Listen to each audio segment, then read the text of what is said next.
Hello, welcome to Snack Decisions, the show where I help you make good snack decisions. As you can see right off the top of the show here, usually I switch to camera 2. Camera 2 didn't like the Easter celebration, apparently, because it decided to crap out today. This is going to be a one-camera show, so it's only this one this time. Hopefully we'll get the next one up and ready for the next Easter celebration episode, but Easter celebration stops for no one. No one. Best candy holiday doesn't stop. So we are continuing on with a candy that I haven't done on the show yet. I can't believe I've almost been doing this a year and it has not showed up yet. But here it is. M&M's white chocolate marshmallow Easter something. Or yeah, white chocolate Easter marshmallow. There you go. I guess this is a reoccurring release, but I'll get into that as well as the history of M&M's. So in the 1930s, Forrest Mars Sr., the son of the Mars Company founder, candy company, saw soldiers in the Spanish Civil War eating Smarties, which were chocolate, soft chocolate on the inside, hard on the outside, and they weren't melting and doing all this stuff, and they really liked them. So on March 3rd of 1941, Mars received a patent for his own process and called them M&M Limited. The M's are Forrest Mars and Bruce Murray, who was the son of Hershey's president. And I think they're still made with Hershey chocolate, but back then they definitely were made with Hershey's chocolate. Obviously, 1941, that is months before the United States got involved in World War II. So yeah, they were a huge hit with the soldiers in World War II. I think they were the only candy or only confection bought by the military or something like that. So yeah, things really blew up for them after that. 1949, they trademarked the melt in your mouth, not in your hand slogan.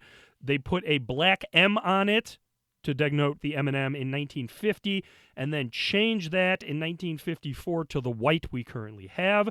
Also in 1954, they released the peanut, the first variant of the M&Ms, and it was only in a tan color, and then they released other colors in 1960. There was something also with the red. I guess there was a red dye carcinogen scare, so they got rid of red and added orange, and then in 1987, they brought back the red because they were using a different red dye number. Now there are 2 factories that each make about half of the M&Ms, one in Tennessee and then the original one in New Jersey. In terms of varieties, this is not an hour-long format show. I don't have the time to do that. They're all over the place. These Easter Marshmallow M&Ms were first released in 2023. Last year in 2022, they were a Target exclusive, and they were called something different. But now they're back. I got these at, I think, a Jewel. But yeah, all over the place. You can get them. M&M's does both things, which is really weird. They do the changing of the color of the M&M shell, so it's basically an M&M with like a pastel or red, white, and green coating for Christmas. And then they also do these, which are cool takes on the M&M themes, different fillings, and this is what really this is what you're looking for, not the recolorings. So good job on this, M&M's. And they do pretty much every season. They do both, because I know they had Valentine's Day. I don't think I saw a variant for Valentine's Day that was a different flavoring or anything. It was just the red, pink, and white colorings or something. It was just normal M&M's. I'm not buying that for an increased price because it's Valentine's Day, maybe on sale and a discount. Oh. Woo. That basically exploded on me when I was opening it. I realized I had forgotten to bring my one-star scissors to the area, but I was able to open these, but it kind of exploded on me. So boom, packaging, 1 star. M&Ms are typically difficult to open, so that's what's going to happen. And now I have this gigantic rip, and it's not going to keep them very well. Yes, they are a pastel color, and they're a bit more round than the other M&Ms. I have no idea if you can see that or not, the color. Again, I miss camera 2 already. But yeah, they're a little bit chunkier, a little bit rounder. M&Ms are usually more oval and flat shape. The peanuts are usually bigger, but these are just almost circular, almost a circle, to be honest with you. Okay, let's try these marshmallow things. So it appears, I think there's a crispy component to this that's not listed on the bag. But that is the biggest difference between, obviously beside the taste, but in terms of like a texture in your mouth, you get a more hearty, satisfying crunch with that crispy outer coating underneath the shell coating or whatever. So that is satisfying. The white chocolate is done extremely well. It is not terribly sweet, but it is sweet enough to let you know that you're eating white chocolate. As for marshmallow, at the beginning I was getting a little of it, but I'm pretty much the only thing I'm getting is white chocolate off of this.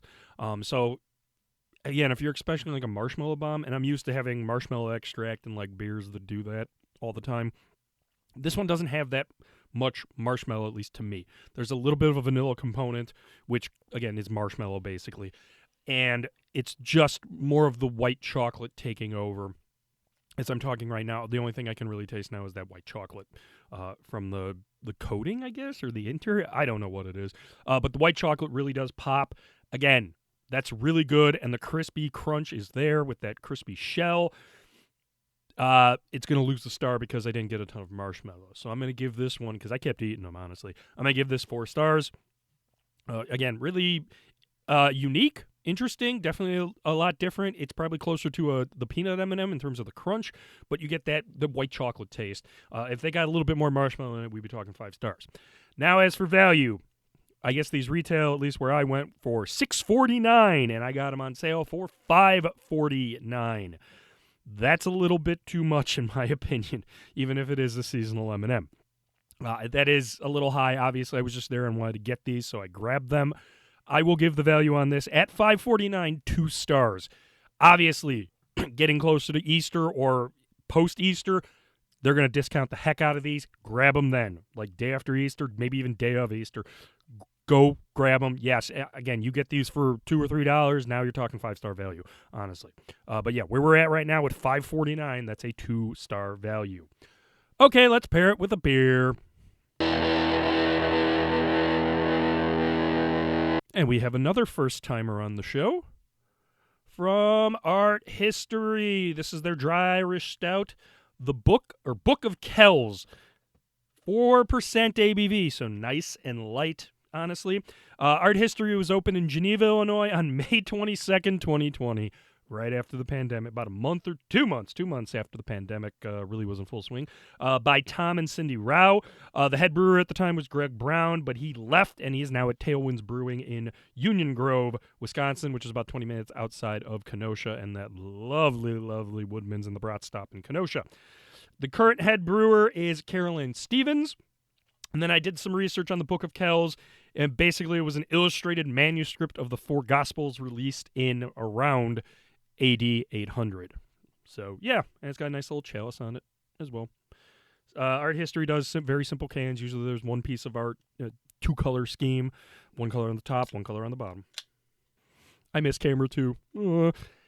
Yeah, it's dark. Holding up to the light, there is some highlight, some like a milk chocolate highlight on the bottom. But yeah, it is basically a stout through and through. I can't see my hand through it at all. There was like a finger ahead that has now settled down to half a finger.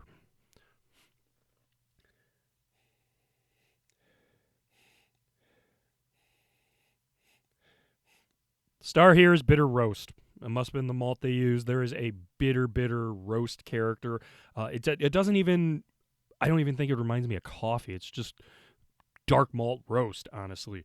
There might be a wisp of a chocolate dusting, but not too much. It is definitely more of that roast.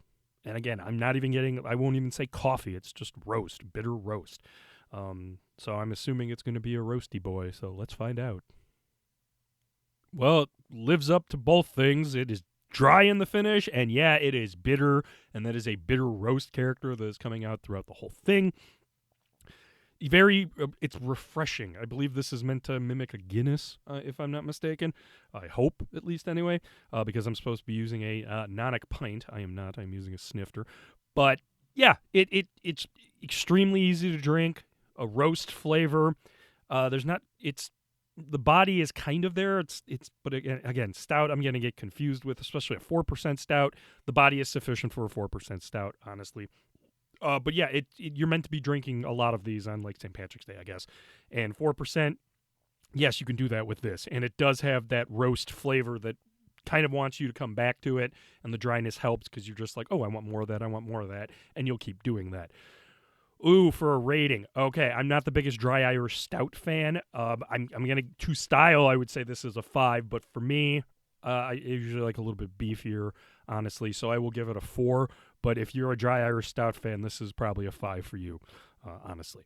And the reason I picked this in the pairing is because it was not sweet, and I was hoping it was not chocolatey and had a little roast, and it did. So I'm hoping the pairing goes well. It seems like the beer and candy pairings I do, any sweetness, if the beer is doing what it's supposed to be doing, it knocks down the sweetness. Even on some of the even if both are sweet, it'll knock down the sweetness. I've even had the candy knock down the sweetness on the beer one time. That was a Valentine's Day show. But yeah, it's doing that here too. It wasn't terribly sweet to begin with, but it is knocking down a little bit of any of the white chocolate or I guess marshmallow sweetness you may be getting. When you get it paired correctly, it is great. It is really damn good. The roast comes in, kind of melds with the white chocolate a little bit, and then it gets out of the way. And at this point, I wish it had a little bit more body or a little bit more, just a little, not a ton, just for the pairing, to hold up a little bit longer, because when it does hit, it's really, really amazing and good, but then it gets out of the way right away, and that's just the white chocolate that's left in your mouth. So, not a fault of the beer, honestly. This is what it was going to be, but maybe 6-7% Irish stout would have worked better in terms of pairing. But this is a decent pairing, honestly. I would not pass it up if offered. So I will give the pairing 4 stars. Yeah, really, really good. Just wish it had a little bit more kick to hold up to the white chocolate marshmallow M&Ms. Well, hopefully you like this. Hopefully you didn't miss the second camera like I did. But yeah, we're going to keep going. The Easter celebration stops for no one. So yeah, 1 camera. Maybe we'll have the second camera up for next week's show. I don't know. We'll see. But yeah, email me, subscribe, snackdecisions@gmail.com. I got the order wrong because I don't have my second camera here. I don't know what to do. I might be doing 5 Easter things because there's an extra Tuesday in March, I think, right before Easter. So yeah, 5. All right. But until next week, make good snack decisions.